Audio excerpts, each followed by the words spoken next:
natin itong anak ni Loren Legarda. Hindi sa pinagtatanggol ko itong si Garjola. Inaaway niya si Garjola, inaakusahan niya na magnanakaw sa kaban ng bayan. Pero hindi niya dinidimanda, tama? Oh. Isipin mo yung tao, kinakalaban mo ng ganon. Again, hindi ko pinagtatanggol si Garjola. Ang inaatake ko rito, kapansin-pansin, na behavior ng anak ni Loren Legarda. Na parang may sira rin ng tuktok. Isipin mo ha, nag-selfie. Paano niya nakuha yung picture na yan? Tingnan nyo. Ayan. Pak. Ha? Bondo, Riones, nakuha niya na ng ano ha?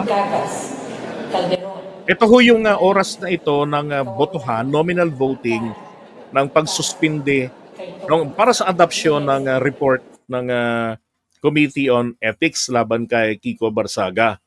Anong ginawa niya nito? Tinabihan niya, di ba, para magpa-picture. Biglaan nga eh. Oh. Siyempre, hindi pa nito alam ng congressman ni Garjola kung sino yung lumapit sa kanya. Nakita yung cellphone, di smile naman tong si tanga. Oh. Tapos anong ginawa niya? Ipinasa niya po kay Rowena Guanzon. Isipin niyo, di ba? Hindi porke senadora nanay mo, hindi porke bilyonaryo ka, hindi porke kaya niyong magpapatay ng tao dahil sa kayamanan niyo, ang kapangyarihan sa politika. Di ba? Ganun-ganun nyo lang, mo lang papakita yung panggagago sa tao. Di ba? Ay nako. Yan isang kapansin-pansin din dito, yung anak ni Loren Legarda. May amats din. O, tingnan ninyo yung ginawa niya ha. Yung isang tauhan sa DPWH, bagong USEC, na matagal ng pinagkakatiwalaan ni Dizon. Di ba? Anong ginawa nito ni Congressman Lepiste? Inakusahan niya. Tapos ibang tao pala yun